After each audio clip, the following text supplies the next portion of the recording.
Amansaun Romero era un mausoleo. Sus líneas rectas y superficies pulidas de mármol blanco no escondían el vacío de un hogar, sino que lo celebraban. Sebastián Romero, el arquitecto y principal habitante de esa frialdad calculadora, se movía entre los salones como un fantasma en un traje hecho a la medida. A sus 48 años, su piel era un pergamino estirado sobre una ambición insaciable, y sus ojos, de un azul helado, inspeccionaban el mundo como si fuera una hoja de cálculo de pérdidas y ganancias. A los ojos de Sebastián, la vida era un juego de ajedrez. Cada pieza, cada persona, tenía un valor y una función predeterminados. Y su esposa, Isabela, era la pieza más preciosa. A sus 35 años, era la personificación de la perfección social, elegante, silenciosa, siempre a una distancia segura, con una sonrisa que prometía todo y no entregaba nada. Él la había comprado con un anillo de rubí y un contrato de matrimonio. Creía que el lujo era un idioma universal y que, con él, cualquier deficiencia emocional podría ser superada. Isabela caminaba por la mansión como una estatua en una galería.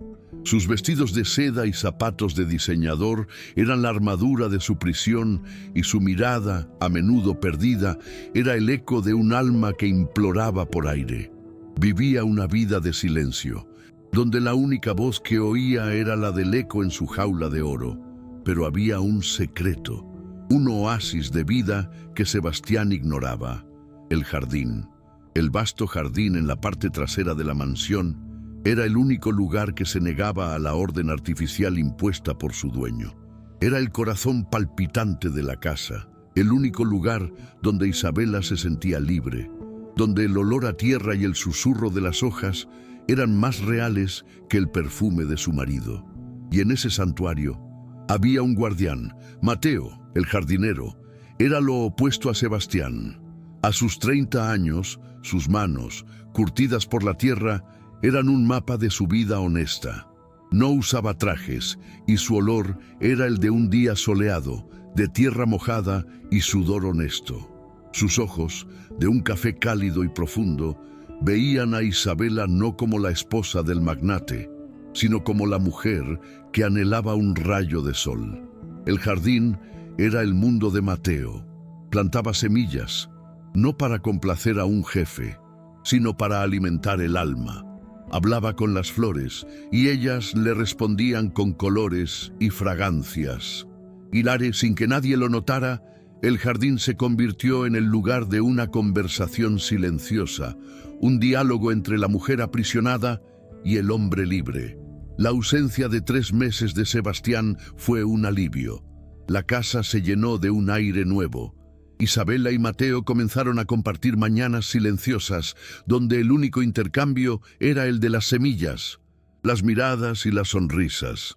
Cada día, el jardín florecía más, un reflejo de la intimidad que crecía. Sebastián, al regresar de su viaje, sintió algo diferente tan pronto como la puerta de la mansión se abrió. Un aroma dulce e intoxicante invadió el aire, un olor que no era el de su esposa, sino el de los jazmines. Era una fragancia salvaje que dominaba cada rincón de la casa, desafiando el orden artificial. Era el olor de una vida que había florecido sin su permiso. Recorrió la casa, sintiendo una creciente incomodidad. Las orquídeas que tanto amaba, las únicas flores que permitía dentro de la casa, estaban marchitas, pero el olor de los jazmines, a los que él consideraba una flor de plebeyo, era omnipresente, una invasión silenciosa y abrumadora. Sebastián sintió un escalofrío, un perfume que no era el de él, una fragancia que no era la de la perfección. Aquello era la presencia de algo que había crecido en su ausencia, algo que él no podía controlar, pero lo que vio esa noche lo cambiaría todo.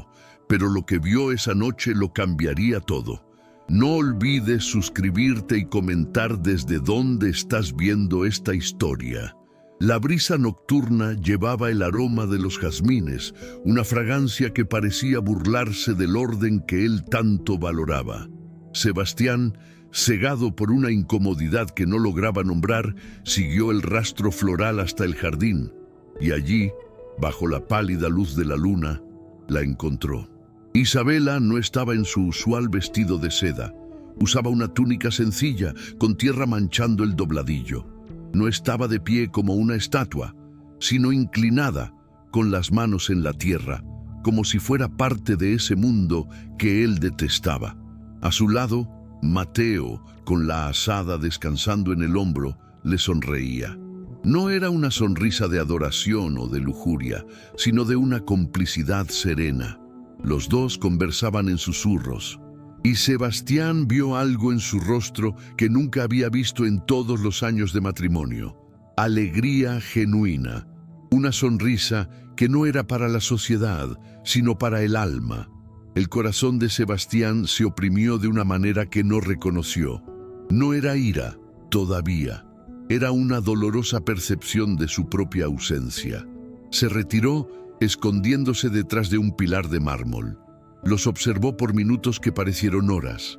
Mateo señalaba una enredadera, e Isabela, siguiendo el gesto con los ojos, tocaba las hojas con una delicadeza que él jamás la había visto usar con ninguna de sus obras de arte. El silencio de ellos era más ruidoso que cualquier conversación que hubiera tenido con su esposa. Era un silencio lleno de significado, de respeto mutuo, de un lazo invisible que se había tejido en su ausencia. Sebastián sintió un nudo en el estómago. Él, el hombre que comandaba imperios, estaba impotente. Su dinero, su poder, su perfección, nada de eso importaba allí. En ese jardín era solo un observador, un intruso. Lo que veía no era una traición carnal, sino una traición de almas. Y lo que era peor, sintió un celo que lo consumió, un sentimiento primitivo de pérdida. De vuelta en el cuarto, el perfume de los jazmines aún lo perseguía. La fragancia era más que un aroma, era una evidencia. La esperó en la cama, con el rostro impasible, el orgullo herido pulsando en sus venas. Cuando Isabela entró, con los ojos brillando con una vida que él no le había dado, la ira finalmente lo golpeó. «El jardín es un caos», dijo, sus palabras goteando veneno.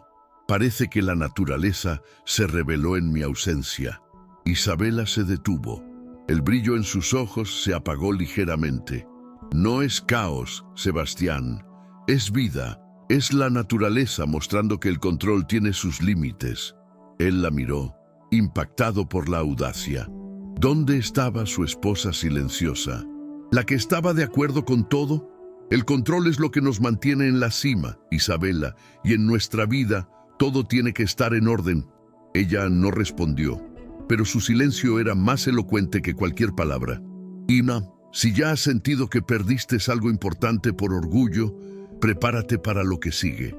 La mirada de Sebastián recorrió el cuerpo de ella, buscando algo familiar, algo que le perteneciera. Y fue entonces que lo notó. El anillo de rubí, la joya que simbolizaba la compra de su matrimonio, no estaba en su dedo. La ausencia de la joya era una bomba. Se levantó bruscamente, su voz ahora un susurro gélido. «¿Dónde está el anillo?». Ella desvió la mirada, las manos apretándose una contra la otra. «Lo guardo en un lugar seguro». La respuesta fue una confesión silenciosa. Sintió que el suelo bajo sus pies desaparecía.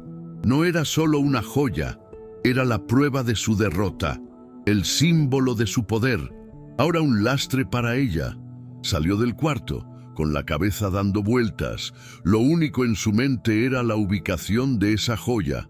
La encontraría, la buscaría en cada cajón, en cada caja, hasta que la tuviera de vuelta, restableciendo el orden. Fue entonces que vio la pequeña caja de madera sobre la mesita de noche de ella, sencilla, rústica, pero con un brillo de verdad. La abrió. Dentro de la pequeña caja de madera reposaba el anillo de rubí, Su opulencia parecía fuera de lugar y fría, pero al lado de la joya había algo más, una pequeña bolsa de lino manchada de tierra, atada con un cordel. Sebastián la tomó con el pulgar y el índice, sintiendo la aspereza de la tela y la ligereza del contenido. El olor a tierra y a sol, el mismo olor que exhalaba de Mateo, estaba impregnado en el lino. La abrió con dedos temblorosos y vio las semillas, pequeñas e inexpresivas, pero llenas de potencial. El anillo de rubí era el símbolo de lo que él creía que era el amor, algo grandioso, valioso, inmutable. Las semillas, por su parte, representaban lo opuesto, algo humilde, que necesitaba de cuidado, de tiempo y de paciencia para florecer. Y allí, lado a lado, estaban las dos joyas de su esposa, lo que él le había dado y lo que ella había encontrado por sí misma. En un destello de dolorosa claridad, él entendió. Isabela no había tirado su amor, solo lo había reevaluado. La caja de madera no era un escondite, sino un relicario. Ella había guardado la joya de su matrimonio allí, pero ya no en el dedo, pues su corazón ahora albergaba otro tipo de riqueza, una riqueza que no podía ser comprada, solo cultivada. Y la nueva moneda de su amor eran esas semillas, la prueba de que algo vivo y real había crecido en el espacio dejado por su ausencia. La humillación dio lugar a un vacío frío, un nuevo dolor que él jamás había experimentado. Sebastián regresó al cuarto. Isabela estaba sentada en la ventana, mirando al jardín, su silueta bañada por la luz de la luna. La miró, ya no con ira, sino con una curiosidad desesperada. La imagen de ella allí, conectada con la naturaleza, era la de una extraña, una mujer que él pensaba conocer, pero que él nunca había visto de verdad. La caja, comenzó, su voz ronca. Puso la caja sobre la mesita de noche, el anillo y las semillas a la vista. No es solo una joya lo que falta, ¿verdad? Isabela no se volteó, pero su voz era firme, sin miedo. No, Sebastián, es todo lo que el anillo representaba. ¿Qué representaba?, preguntó él, sintiendo la garganta cerrarse. Seguridad, lujo, poder. ¿Qué representan las semillas entonces? Ella finalmente se volteó para mirarlo, y en sus ojos él vio la misma serenidad que había visto en Mateo. Libertad, crecimiento. Y la verdad que la tierra nos enseña, que la vida no puede ser controlada, solo cuidada. Respiró hondo, la vulnerabilidad mezclándose con la fuerza. Pasé años sintiéndome como una de tus orquídeas. Sebastián, bonita, perfecta, pero aprisionada en una maceta, en un ambiente controlado, sin tierra, sin viento, sin alma.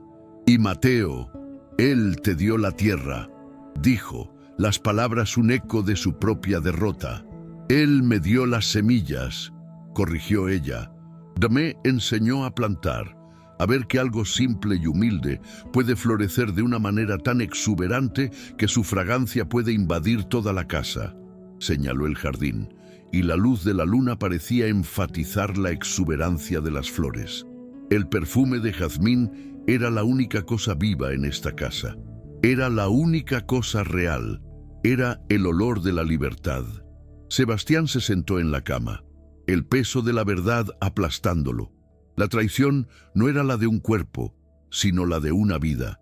Ella no se había enamorado de otro hombre, se había enamorado de una vida que él no podía darle, la vida que él se había negado a sí mismo. El silencio volvió a llenar el cuarto, pero ahora no era vacío, era ensordecedor. Era su propia ausencia gritándole. El eco de las palabras de Isabela permaneció en el aire. Sebastián se sentó en la cama, la mirada perdida en el vacío.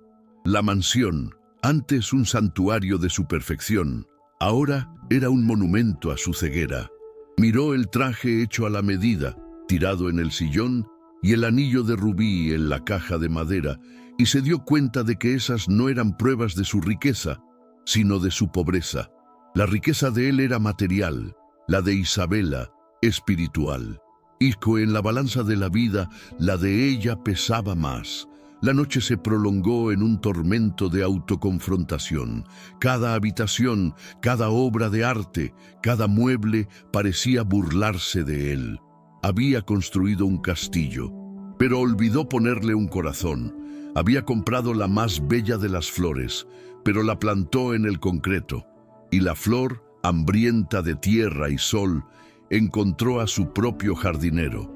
El vacío que él sentía ahora no era el de la falta de ella, sino el de la falta de sí mismo. Se había perdido en su propio imperio.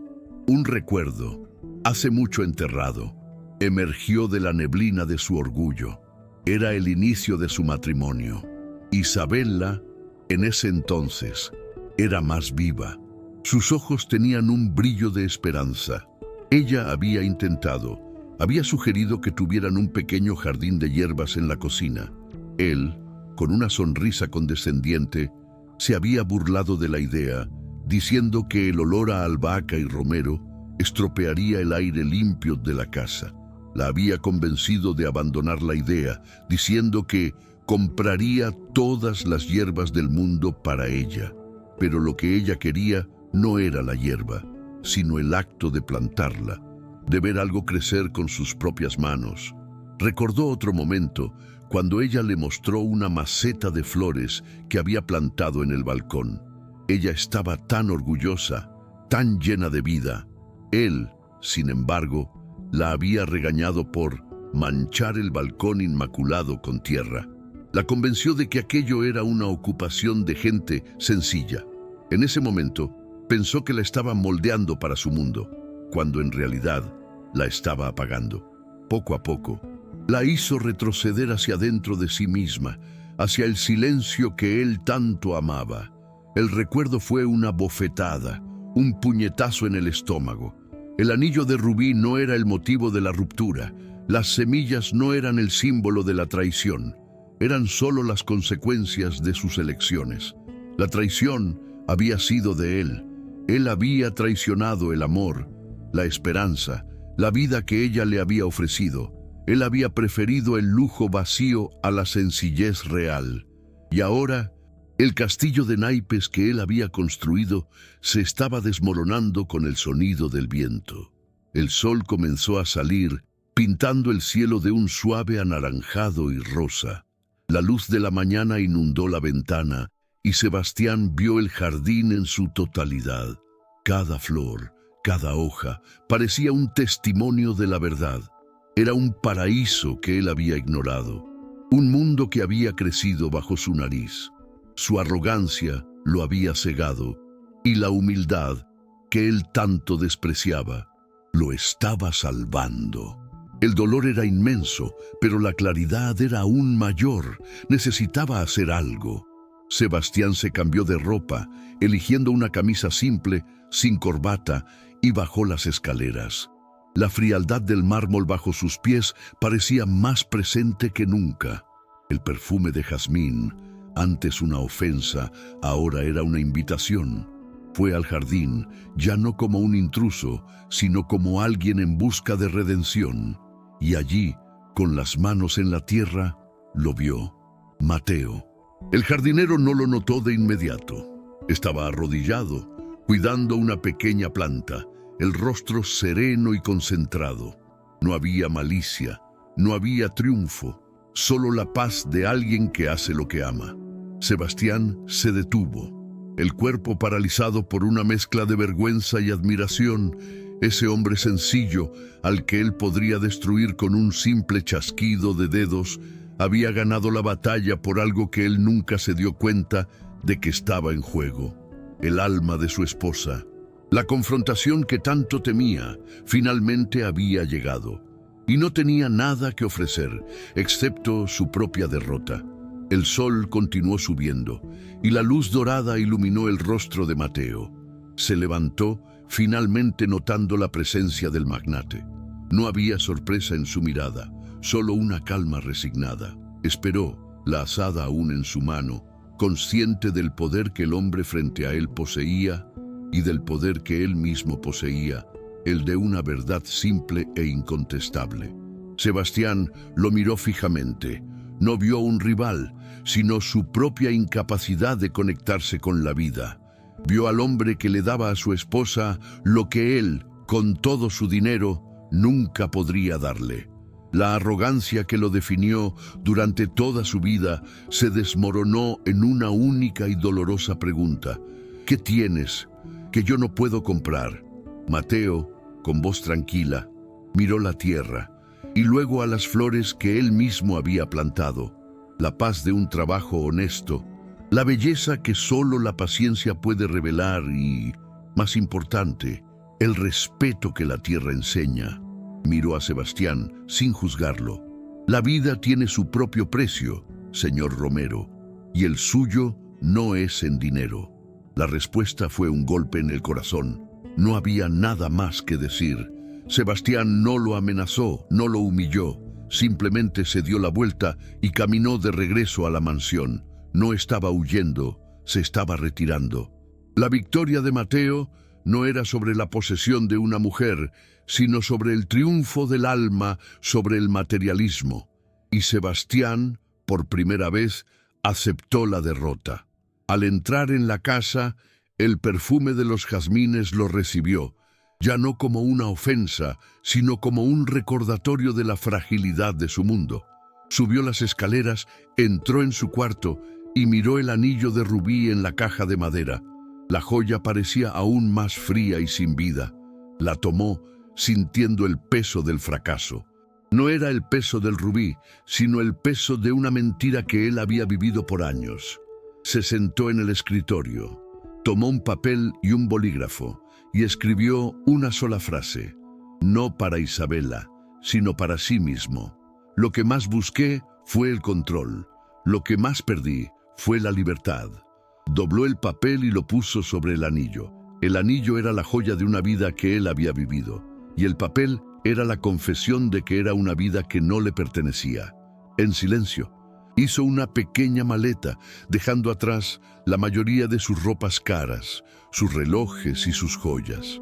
El magnate, el rey arrogante, estaba dejando su castillo. Miró por última vez la foto de la boda sobre la cómoda y vio a la mujer que él había intentado moldear. La misma mujer que ahora estaba en el jardín, libre. No había odio en sus ojos, solo una profunda tristeza. La tristeza de quien entiende demasiado tarde lo que valía la pena. La última cosa que tomó fue la pequeña caja de madera, con el anillo y las semillas dentro. Era la prueba de su derrota, pero también la llave para su redención. Salió de la mansión, cerrando la puerta con un silencio que parecía el final de una era. Ya no necesitaba el control, necesitaba la verdad. El sol ya estaba alto cuando condujo hacia la ciudad, no para hacer negocios, sino para encontrar un nuevo camino, un nuevo tipo de vida. El sol inundó el jardín. Isabela, que lo había visto partir desde la ventana, sintió una mezcla de alivio y dolor. No había alegría en su partida, solo una profunda tristeza por lo que podría haber sido. Se sentó en el césped, con las manos en la tierra, al lado de Mateo. Él la miró y la vio en su totalidad, con sus imperfecciones, con su tristeza y con su fuerza. Y por un breve momento se sentaron en silencio, la única melodía siendo el sonido de la vida que ellos habían plantado. El jardín, antes un refugio secreto, ahora era el escenario de una nueva historia. Una historia que no era sobre traición, sino sobre verdad. El anillo de rubí era una mentira reluciente, y el jardín de jazmines, una verdad perfumada. Sebastián finalmente había entendido cuál era el verdadero tesoro, pero la lección le había costado el único amor que él jamás tuvo. Algunas lecciones de la vida solo llegan demasiado tarde. Si esta historia te tocó, compártela. Y si tú, al igual que Sebastián, ya sentiste que el lujo no puede llenar un vacío, cuenta tu historia en los comentarios. ¿Qué harías si estuvieras en su lugar?